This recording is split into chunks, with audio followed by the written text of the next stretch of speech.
গীবতের পরিণাম ক্ষতি। গীবতের তিনটা ক্ষতি জানবো, বলেন কয়টা? এক নাম্বার ইহকালীন ক্ষতি, দুই নাম্বার পরকালীন ক্ষতি, তিন নাম্বার উভয় ক্ষতি। উভয় ক্ষতি মানে দুনিয়া আখিরাত মিলা। ইহকালীন ক্ষতি কি? ইহকালীন ক্ষতি, আপনি যদি কারো গীবত করেন আর যদি তার থেকে মাপ না চান, মনে রাখেন মরণের আগে আল্লাহ আপনার ঘরে হলেও আপনাকে অপমান করে ছাড়বেন। মানে ঠিক কি? ঠিক কইলেও ঠিক, না কইলেও ঠিক, কারণ আমি তো এখন হাদিস কম, এটা আমার মুখের কথা না। তো আবু দাউদ শরীফের 4880 নম্বর হাদিসের বর্ণনা, 4880, 4880। এই হাদিসের বর্ণনাকারী আবু বারজা রাদিয়াল্লাহু তাআলা আনহু তিনি বলেন, قال رسول الله صلى الله عليه وسلم يا معشر من آمن بلسانه ولم يدخل الإيمان قلبا لا تغتابوا المسلمين। রাসূলুল্লাহ সাল্লাল্লাহু আলাইহি সাল্লাম বলেন, হে ওই সমস্ত ব্যক্তিবর্গ যারা শুধু মুখে ঈমান এনেছো, অন্তরে যাদের এখনো ঈমান ঢুকে নাই, তোমরা মুসলমানদের গীবত করবা না। এই হাদিস দ্বারা বোঝা যায় কেউ যদি মুখে বলে আমি ঈমানদার, আবার ওই মুখেই যদি কারো গীবত করে, রাসূল বলছেন তুমি মুখেই ঈমানদার, কলবে তোমার এখনো ঈমান ঢুকে নাই। কারণ এক মুখে তুমি ঈমানের দাবি করা, ওই মুখে আবার গীবত করা। রাসূল বলেন যদি তুমি মুখে বলো আমি ঈমানদার, আবার ওই মুখেই যদি তুমি গীবত করো, তো বুঝতে হবে তুমি মুখে মুখে ঈমানদার, তোমার কলবে এখনো ঈমান ঢুকে নাই। কি বুঝলাম? এখনো শেষ করি নাই। কি বুঝলাম? মুখে এবং কলবে যার ঈমান থাকবে সে কখনো মুসলমানের গীবত করবে না। লা তাগতাবুল মুসলিমিনা, মুসলমানদের গীবত করবা না। ওয়ালা তাত্তাবিউ আওরাতিহিম, মুসলমানদের দোষ তালাশ করবা না। ফাইন্নাহু মান ইয়াত্তাবি আওরাতিহিম ইয়াত্তাবিউল্লাহু আওরাতাহ, কোন ব্যক্তি যদি অপর মুসলমানের দোষ তালাশ করে, আল্লাহ তার দোষ তালাশ করে। কে বলেন না? কে? আমি ওনার দোষ তালাশ করি, আল্লাহ আমারটা তালাশ করে। আমি ওনারটা পাইতেও পারি, নাও পাইতে পারি, রব তো আমারটা পেয়েই যাবে। না, বুঝেন নাই মনে হয়। আমি ওনারটা তালাশ করি দোষ, আল্লাহ আমারটা দোষ তালাশ করে। আমি ওনারটা পাবো অথবা না পাবো সন্দেহ আছে, আল্লাহ তো আমারটা নিশ্চিত পাবে। রাসূলুল্লাহ সাল্লাল্লাহু আলাইহি সাল্লাম বলেন, কোন মুসলমান যখন আরেকজনের দোষ তালাশ করে, পরনিন্দা করে, আল্লাহ ওটার দোষ তালাশ করে। রাসূল বলেন মাইয়াত্তাবিল্লাহু আওরা, আল্লাহ যদি কারো দোষ তালাশ করে, ইয়াফযাহু ফি বাইতিহি, আল্লাহ তার ঘরে হলেও অপমান করে ছাড়বে, তার ঘরে অপমান করে ছাড়বে। এটা ইহকালীন ক্ষতি। পরকালীন ক্ষতি কি? পরকালীন ক্ষতি হলো তামার নখ।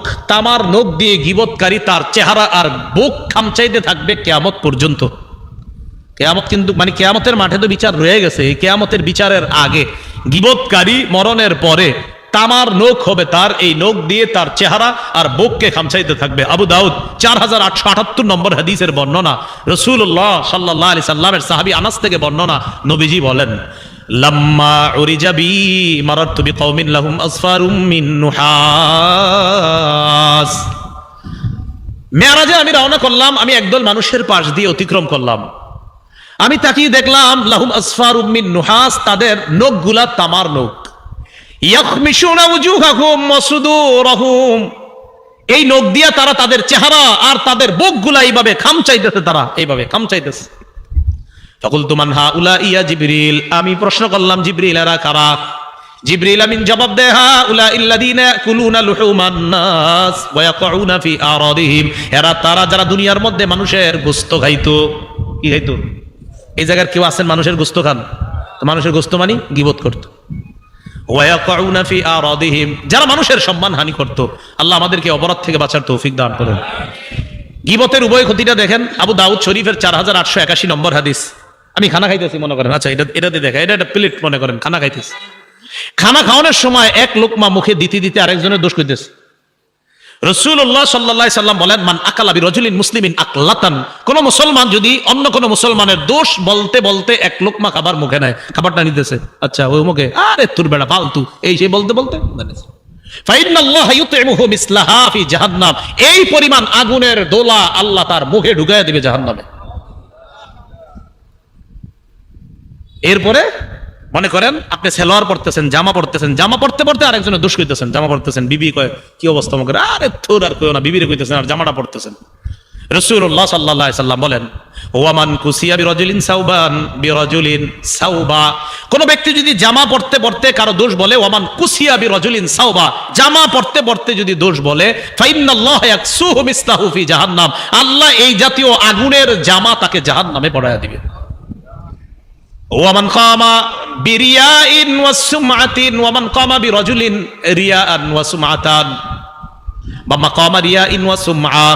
কোন ব্যক্তি যদি অপরের দোষ বইলা মানুষের সামনে বড় হইতে চায়, কোন ব্যক্তি অপরকে খাটো করে মানুষের সামনে বড় হইতে চায়, আপনারাও খুশি, জি হুজুর আরো কোন ইচ্ছা মতো এটারে, তো আপনাদের সামনে আমি খুব বাহবা পাইতেছি।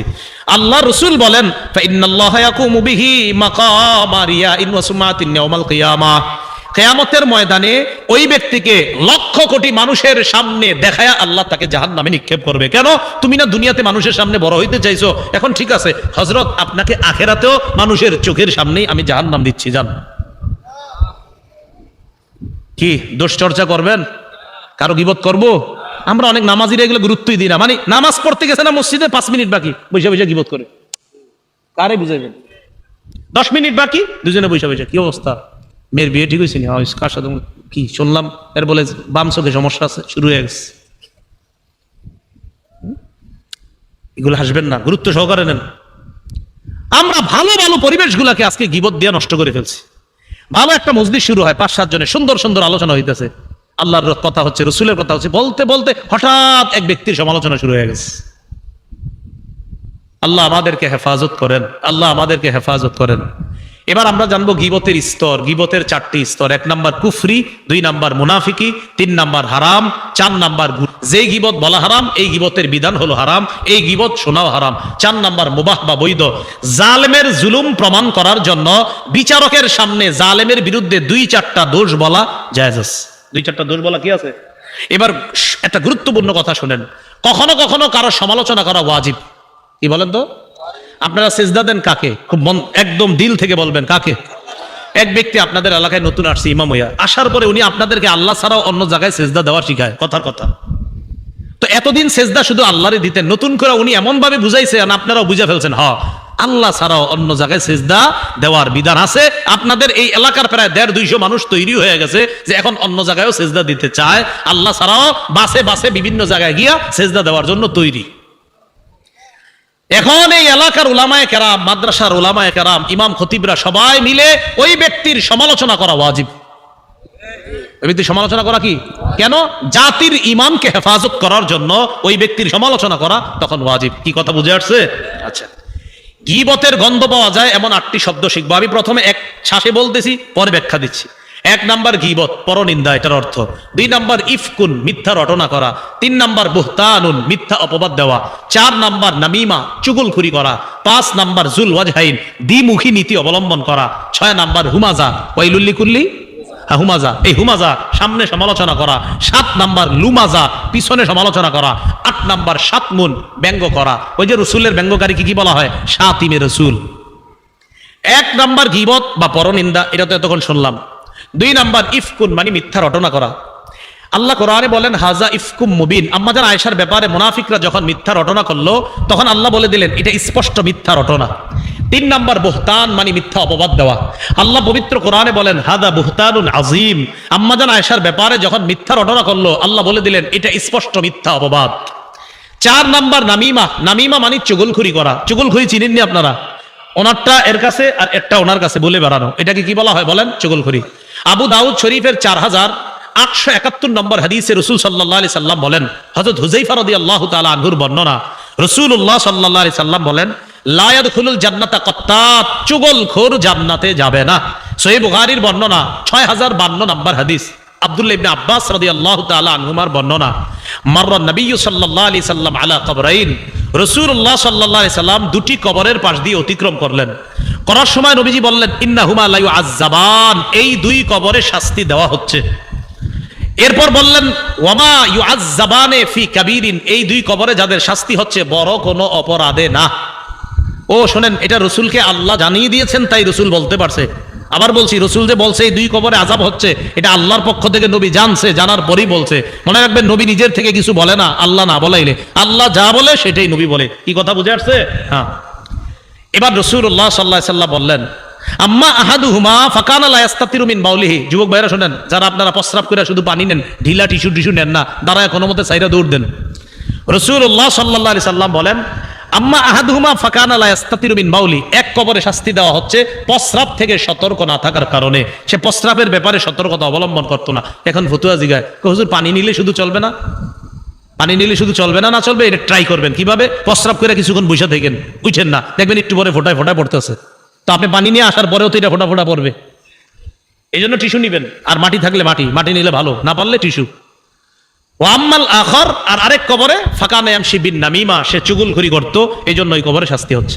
সুম্মা দাআ বিআসিবিন নতবিন, একটা খেজুরের কাঁচা ডাল আনছে রাসূল, আনার পর ফাশাক্কাহু বিইসনাইন, দুই টুকরা করছে, করার পর একটাকে এক কবরের উপর স্থাপন করছে, আর একটা আরেক কবরের উপর।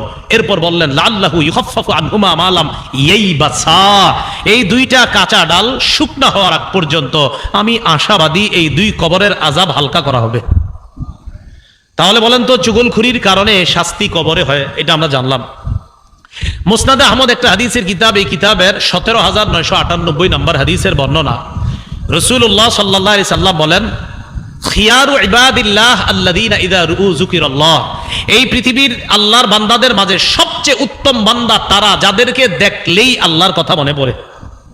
বলেন তো, যাদেরকে দেখলে কাদের কথা মনে পড়ে? তারা আল্লাহর সবচেয়ে প্রিয় বান্দা। ওয়াশিরারু ইবাদিল্লাহ, আল্লাহর সবচেয়ে নিকৃষ্ট বান্দা তিন শ্রেণী। বলেন কয় শ্রেণী?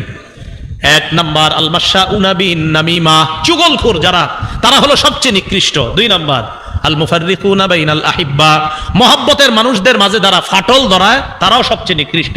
তিন নাম্বার আল বাগুনাল বুরা আল আনাতা, ভালো মানুষদের যারা খারাপ কামনা করে তারা সবচেয়ে নিকৃষ্ট।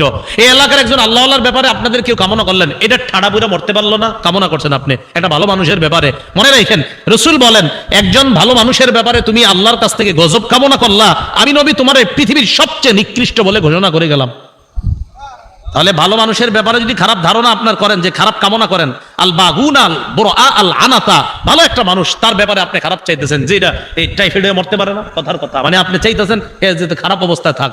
রাসূল বলেন, ভালো মানুষদের যারা খারাপ কামনা করে এরা সবচেয়ে নিকৃষ্ট। তাহলে পৃথিবীর সবচেয়ে নিকৃষ্ট বান্দা কয় শ্রেণী? তিন শ্রেণী।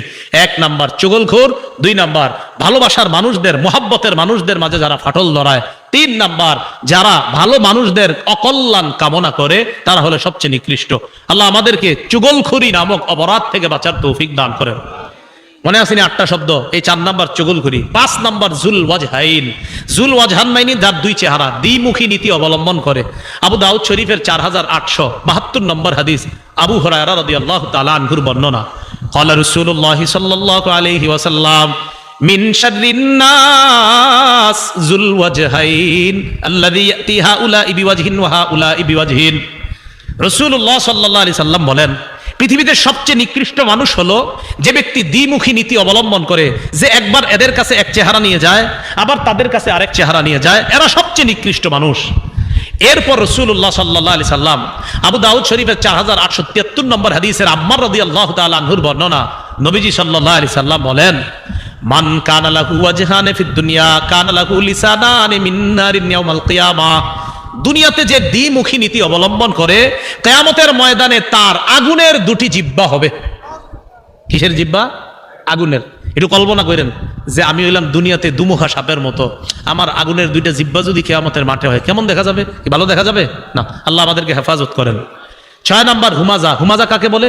আল্লাযী ইয়াগতাব ওয়া ইয়াতআনু ফি ওয়াজহির রাজুল, কাউকে সামনাসামনি অপমান করা, এটাকে বলা হয় হুমাজা। সামনে সমালোচনা করা, দোষ বলে বেরানো, এটাকে বলা হয় হুমাজা। 7 নাম্বার লুমাজা। আল্লাযী ইয়াগতাবু মিন খালফিহি ইযা গাবা, কোন ব্যক্তি অনুপস্থিত থাকলে যখন তার গীবত সমালোচনা করা হয়, এটাকে বলা হয় লুমাজা। 8 নাম্বার শাতমুন, মানে ব্যঙ্গ করা। আল্লাহ আমাদের সকলকে এই জাতীয় গুনাহের শব্দগুলো যে জানলাম, এগুলো আমাদের দিল থেকে বের করে আমরা যেন দিলকে সাফ করে কবরে যাইতে পারি, আল্লাহ তৌফিক দান করেন। এখন আপনাদের কাছে আমার কথা, গীবত মুক্ত হয়ে কবরে যাইতে চাই কারা কারা? এটা একটা নিয়ম আছে। নিয়ম কি? খুব মন দিয়ে শুনেন, এটা গুরুত্বপূর্ণ কথা। যার গীবত করেছেন তিনি যদি জানে যে আপনি তার গীবত করছেন, যার গীবত করেছেন তিনি যদি জেনে থাকে আপনি তার গীবত করেছেন, তাহলে আপনি তার কাছ থেকে ক্ষমা চেয়ে নেবেন। যার গীবত করেছেন তিনি যদি জেনে থাকে আপনি তার গীবত করেছেন, তার থেকে ক্ষমা চেয়ে নেবেন। তিনি যদি না জেনে থাকে তাহলে তার কাছে ক্ষমা চাওয়ার দরকার নাই, আল্লাহর কাছে ক্ষমা চেয়ে নেবেন। অপবাদ যদি দেন, মনে আসেনি অপবাদ আর গীবতের পার্থক্য? অপরাধ থাকলে অপরাধ থাকলে গীবত, আর না থাকলে অপবাদ। অপবাদ যার বিরুদ্ধে দিছেন সেখান থেকে ক্ষমা পাওয়ার 3 উপায়। এক, যার নামে অপবাদ দিছেন তারে গিয়ে বলবেন ভাইজান আমি মিথ্যা কথা কইছি। 2 নাম্বার তাকে বলবেন আমারে ক্ষমা করে দেন। 3 নাম্বার আল্লাহকে বলবেন আল্লাহ আমি তো তার কাছে স্বীকারও করছি, ক্ষমাও চাইছি, এবার আপনি আমারে মাফ করে দেন, আল্লাহ মাফ করে দিবেন ইনশাআল্লাহ। তাহলে গীবত যিনি জেনে ফেলেছেন তার কাছে ক্ষমা চাওয়া, আর অপবাদ থেকে মুক্তির 3টা উপায়। অপবাদ যার নামে দিয়েছেন তার কাছে গিয়ে বলা আমি অপবাদ দিছি আপনার নামে, 2 মাফ চাওয়া, 3 আল্লাহর কাছে ক্ষমা চাওয়া। আল্লাহ পাক রব্বুল আলামিন আমাদের সকলকে পরনিন্দা, মুখের গীবত, অন্তরের গীবত, ইশারার গীবত, লেখার গীবত, শারীরিক গীবত, চারিত্রিক গীবত, বংশীয় গীবত, পোশাক পরিচ্ছেদের গীবত, পরোক্ষ গীবত, সব ধরনের গীবত থেকে বাঁচার তৌফিক দান করেন। আজকের এই আলোচনাটা আপনার বিবি, সন্তান, কন্যা যারা আছে যতটুক মনে থাকে অতটুকু তাদেরকেও বলে দিবেন। কখনো যদি বিবি গীবত করে মুখের উপরে বলে দিবেন গীবত করবা না, থামো। মেয়ে যদি গীবত করে সাথে সাথে বলবেন গীবত করবা না, থামো। এই ভাষায় গীবত করা নিষেধ লিখে দিবেন। ঠিক আছে না ইনশাআল্লাহ? আল্লাহ আমাদের সকলকে যে কথাগুলো বললাম শুনলাম এর উপর আমরা সকলে যেন আমল করতে পারি আল্লাহ তৌফিক দান করেন। সুবহানাল্লাহি ওয়া বিহামদিহি, সুবহানাকাল্লাহুম্মা ওয়া বিহামদিকা আশহাদু আল্লা ইলাহা ইল্লা আনতা আস্তাগফিরুকা ওয়া আতুবু ইলাইক। আলহামদুলিল্লাহি রাব্বিল আলামিন ওয়াল আকিবাতু লিল মুত্তাকিন ওয়াস সালাতু ওয়াস সালামু আলা সাইয়্যিদিল আমবিয়া ওয়াল মুরসালিন ওয়া আলা আলিহি ওয়া আসহাবিহি আজমাইন। রব্বানা যালামনা আনফুসানা ওয়া ইল্লাম তাগফির লানা ওয়া তারহামনা লানাকুনান্না মিনাল খাসিরিন। রাব্বিরহামহুমা কামা রাব্বায়ানি সগীরা। আল্লাহ আমাদেরকে আপনি মাফ করে দেন, জিন্দগির সব গুনাহগুলো মাফ করে দেন। আল্লাহ আমাদের মধ্যে যারা অসুস্থ সুস্থ বানায় দেন, যারা ঋণী ঋণ পরিশোধের ব্যবস্থা করে দেন, যারা অভাবী অভাব দূর করে দেন। আল্লাহ আজকে যে মাদ্রাসার উদ্যোগে মাহফিলে মাদ্রাসার উস্তাদ ছাত্র সকলকে কবুল করে নেন। আল্লাহ মেহেরবানি করে আল্লাহ আজকে এই মাহফিলকে কেন্দ্র করে ইসলামী শরীয়তের আলোকে যে কথাটি আমরা জানলাম, গীবতের ভয়াবহতা, পরিণতি, ক্ষতি, এই ব্যাপারে আমরা জানতে পারলাম মাওলা। আল্লাহ আমার আগে যারা আলোচনা করেছে তারাই সবচেয়ে গুরুত্বপূর্ণ কথাগুলো বলেছেন মাওলা। আমি তো ভাঙা গলায় কিছু কথা তাদের সাথে মুজাকারা করছি। আল্লাহ মেহেরবানি করে আমার আগে যারা কথা বলেছে তাদের ভালো কথাগুলোর সাথে আল্লাহ আমার এই ভাঙাচুরা কথাগুলোকে আপনি কবুল করে নিয়েন। আল্লাহ আমি সহ আমরা সবাই যেন গীবত থেকে, শেকায়ত থেকে আমাদের এই জিহ্বাকে হেফাজত রাখতে পারি, তৌফিক দান করেন। আল্লাহ আমরা বুঝিও না কোনটা যে আমাদের মুখের অপরাধ হয়ে যাচ্ছে মাওলা। আল্লাহ এই জন্য আমাদের মুসলমানদেরকে আপনি বুঝ দেন। আমরা জিহ্বা খুলবো তো সুবহানাল্লাহ, আমরা জিহ্বা নাড়াবো তো আলহামদুলিল্লাহ, আমরা জিহ্বা নাড়াবো তো লা ইলাহা ইল্লাল্লাহ, আমরা জিহ্বা নাড়াবো তো আল্লাহু আকবার বলবো, আমরা জিহ্বা বন্ধ রাখবো তো আমরা ঘুমিয়ে থাকবো। যতক্ষণ জিহ্বা জারি থাকে মাওলা ততক্ষণ যেন আপনার স্মরণেই জিহ্বাকে জারি রাখতে পারি, তৌফিক দান করেন। আল্লাহ আমাদের দোয়া আপনি কবুল করেন। আল্লাহ আপনার নবী বলছেন জিহ্বার কারণে বেশিরভাগ মানুষ জাহান্নামে যাবে, এই কথাটা সবাইকে উপলব্ধি করার তৌফিক দান করেন। আজকে আমার সামনে যারা বসা, আমি যাদের সামনে বসা মাওলা, উলামা, তুলাবা, সুলাহা, আওয়াম, আইম্মা মাসাজিদ, মুহতামিমিনে মাদারিস যারা আছে আল্লাহ সবার সাথে আবার জান্নাতে দেখা করায় দিয়েন। আল্লাহ এই আরজিটা আপনি কবুল করে নেন। আল্লাহ এই আরজিটা আপনি কবুল করে নেন। আল্লাহ এই আরজিটা কবুল করে নেন। আল্লাহুম্মা সাল্লি